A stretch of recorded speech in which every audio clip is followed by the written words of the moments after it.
Si Berto yun ah. Berto! Si George to ah. Anong ginagawa niya dito?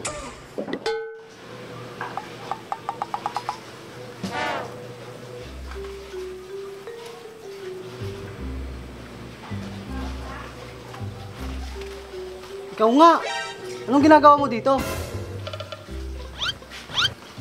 Ikaw, anong ginagawa mo dito? Namamasyal lang ako. Nakita lang kasi kita. Francisco. Teka. Tago tayo, bilis. Sino kayong kausap ni Berto? Baka kapatid niya. Parehas niyang maitim eh. Oo nga, kapatid niya. Magkamukha sila. Pakinggan natin yung pinag-uusapan nila. Halika nga dito. Baka mamaya may makakita sa'yo dito. Ang ganda na ng bahay mo ah. Dito ka na nagtatrabaho?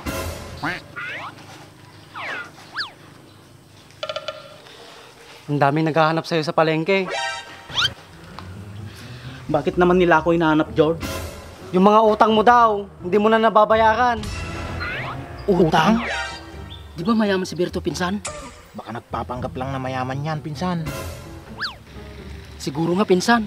Wala sa itsura ni Berto ang mayaman. Sinabi mo pa, pinsan.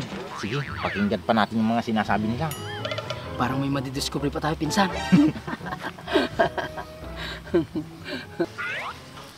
Huwag kang maingay, George.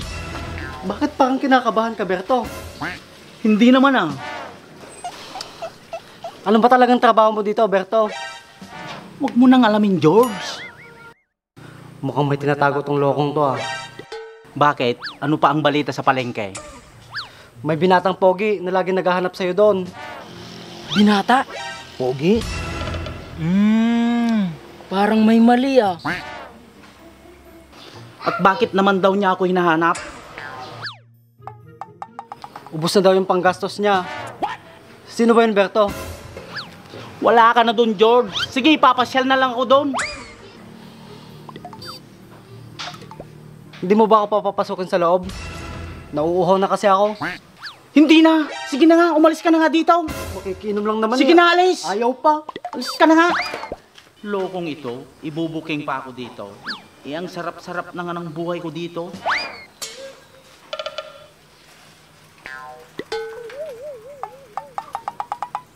Hoy! Kayong dalawa!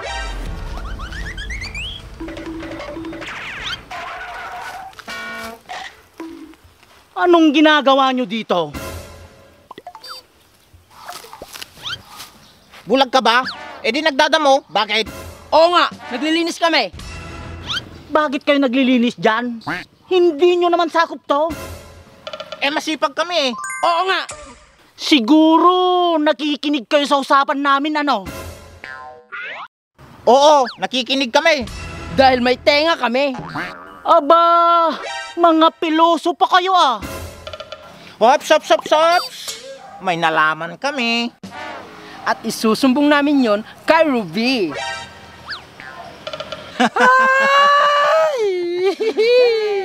Lagot ka. Isusumbong kita.